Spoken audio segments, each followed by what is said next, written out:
பிரஜன் தம்பி வந்து ரொம்ப ஆர்ப்பாட்டம் இல்லாத மனிதர். மற்றவர்களுக்கு அவர் எப்படியோ எனக்கு தெரியாது. அவர் ஹீரோவாக நடித்த சீரியல்லையும் அவருக்கு அம்மாவாக நான் நடிச்சிருக்கேன்.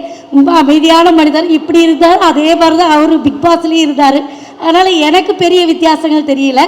அதே மாதிரி புகழ் தம்பியோட வந்து இது வந்து நிறைய படம் நடிச்சிட்டேன். அவர் ஹீரோவாக ஒரு காமெடி படம் நடித்தோம். அடுத்து இந்த காமெடி படத்துலேயும் நம்ம கலந்துக்கிட்டது ரொம்ப சந்தோஷமாக இருக்குது. ஸ்நேகன் தம்பி உங்களை ஃபைட் பண்ண வைக்கிறேன்னு சொன்னார்.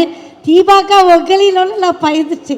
நான் இல்லைனா போய் ஃபைட் பண்ண போகிறேன்னு சொல்லிட்டு வாய் சண்டை கொடுத்திக்கல. நல்லா சண்டை போடுவேன் ஊரில், வெளியில் இல்லை தெரியலை. யாராவது கிடைச்சா நான் சண்டை போடும்போது வீடியோ எடுத்து போடுங்க, அப்போ தெரியும் தீபாக்கா இன்னும் இப்படியெல்லாம் பேசுகிறீங்க அப்படின்னு. அதனால் எனக்கு நல்லா சண்டை போட வரும். உடல் ரீதியாக சண்டை போடுறதுனால நான் ரெடியாக இருக்கேன். சஞ்சய் தம்பி தான் என்னை வந்து இந்த படத்துக்கு முதல்ல ஃபோன் பண்ணி வாங்கன்னு சொல்லி இந்த இடத்துல தான் வந்து நாங்கள் வச்சு பேசினோம். ரொம்ப சந்தோஷமாக இருக்குது. அப்புறம் ஒரு முக்கியமான விஷயம் சொல்லிவிட்டு நான் வந்து, ஏன்னா மனிதநேயம் ரொம்ப முக்கியம். எனக்கு இந்த படத்தில் உள்ள ப்ரொடியூசர் வந்து ரொம்ப மனிதநேயம் மிக்கவர் அப்படின்னு சொல்லி சொன்னாங்க. அவர் அரசியல்வாதி அதெல்லாம் எனக்கு ரெண்டாவது, அது நமக்கு தெரியல. ஆனால் மனிதநேயம் மிக்க மனிதருங்கிறதுனால ஒரு விஷயம்னா, இத்தனை கேமரா இருக்குது. ஒரு குழந்தை நாகை மாவட்டத்தில் தான்யான்னு ஒரு பாப்பா உடல் ரீதியாக ரொம்ப அவளுக்கு வந்து எலும்பில் ஏதோ ஒரு ப்ராப்ளம், உயிருக்கு போராடிட்டு இருக்கா. இது எல்லாரும் கண்டிப்பாக போடுங்க. அந்த பிள்ளைக்கு 9 கோடி ரூபா வந்து ஊசி போட்டால் தான் அந்த பிள்ளையை காப்பாற்ற முடியும்னு சொல்லியிருக்காங்க. என்னோட இன்ஸ்டாவில் போட்டிருக்கேன், பழனியன் அவங்க இன்ஸ்டாவில் போட்டிருக்கோம். இங்கே இருக்கிற எல்லாருமே அதை போட்டிங்கன்னா அந்த பிள்ளைக்கு வந்து அது மருத்துவத்துக்கு ரொம்ப யூஸ்ஃபுல்லாக இருக்கும். மனிதநேயமிக்க இவர் என்ன பண்ணுறாருலாம், ஒரு 10,000 எடுத்து அவர் பேரில் அவரை கேட்காமலே நான் போட்டுடுறேன்.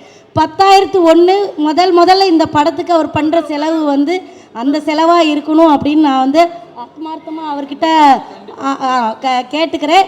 அந்த 10,001 முத்தாரம்மன் வந்து இந்த படத்தை வெற்றி படமாக மாற்றி காட்டுவா, அதில் எந்த சந்தேகமும் கிடையாது. அந்த பிள்ளை உசுரும் காப்பாற்றப்படும், இந்த படமும் காப்பாற்றப்படும். ரொம்ப நன்றி. ஊருக்கு 2 ஊதாரிகள் இந்த படத்தோட துவக்க விழாவுக்கு வந்திருக்கிறவங்க அனைவரையும் வருக என வரவேற்கிறேன். நண்பன் பிரஜீன், சகோதரன் புகழ், ஜனனியும் கூட ட்ரெயினில் ஒர்க் பண்ணியிருக்காங்க, இயக்குனர்.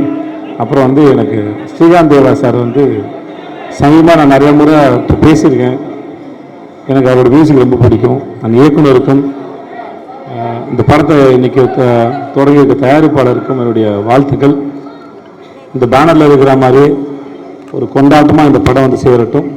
அனைவருக்கும் என்னுடைய வாழ்த்துக்கள். கலந்துக்கிட்டது மகிழ்ச்சி. வந்திருந்த பத்திரிகை மற்றும் ஊடக நண்பர்களுக்கு என்னுடைய நன்றி, வணக்கம். Thank you so much. தேங்க்யூ.